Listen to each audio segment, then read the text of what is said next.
दोस्तों नमस्कार, मैं सतीश शर्मा जाफराबादी। आप देख रहे हैं जागो हिंदुस्तान। जेवर एयरपोर्ट के गांव की लगातार आप पड़ताल देख रहे हैं। दोस्तों जेवर एयरपोर्ट के गांव के बुरे हाल हैं। गांव में रास्ते खराब हैं, जल भराव हो रहा है, लोगों का जीना मुश्किल हो रहा है। प्राधिकरण क्षेत्र में ये गांव शामिल तो कर दिए किसानों को कम मुआवजा देने के लिए, लेकिन इन गांव को कोई देखने वाला नहीं है। इन गांव में सफाई कर्मचारी नहीं जाते, रास्ते बिल्कुल बंद पड़े हैं। गांव के लोग, महिलाएं, बुजुर्ग और बच्चे परेशान हैं। एक नहीं कई गांव की यह बुरी हालत है। सबसे बड़े गांव जेवर एयरपोर्ट के दूसरे चरण के रनहेरा की मैं आपको तस्वीर दिखा रहा हूं। किस तरह गांव में लोग परेशान हैं। आसपास के गांव के भी बुरे हाल हैं।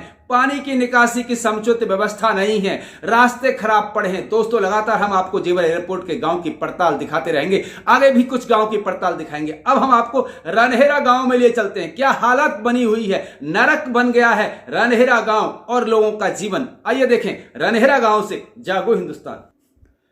ये रनहेरा गांव की तस्वीरें हैं। जेवर एयरपोर्ट के दूसरे चरण के सबसे बड़े गांव रनहेरा की हालत है ये है कि गांव की गलियां गंदगी और जल भराव से अटी पड़ी हैं। जगह जगह कूड़े करकट और गंदगी के ढेर लगे पड़े हैं। इन गलियों में गुजरना गांव वालों के लिए मुश्किल हो रहा है। गांव के बुजुर्ग, महिलाएं और स्कूली बच्चे खासे परेशान हैं। प्राधिकरण के अफसर इस ओर कोई ध्यान नहीं दे रहे हैं।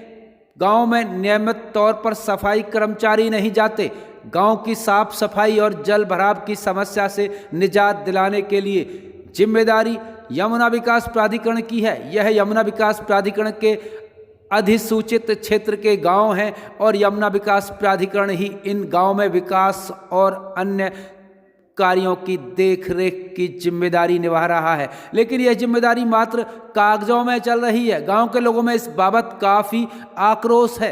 एक रनहेरा ही नहीं, आसपास के कई गांव की बुरी हालत है। साबोता, रामनेर भी गांव इसी श्रेणी में आ रहे हैं, जहां पर गलियां बंद हैं।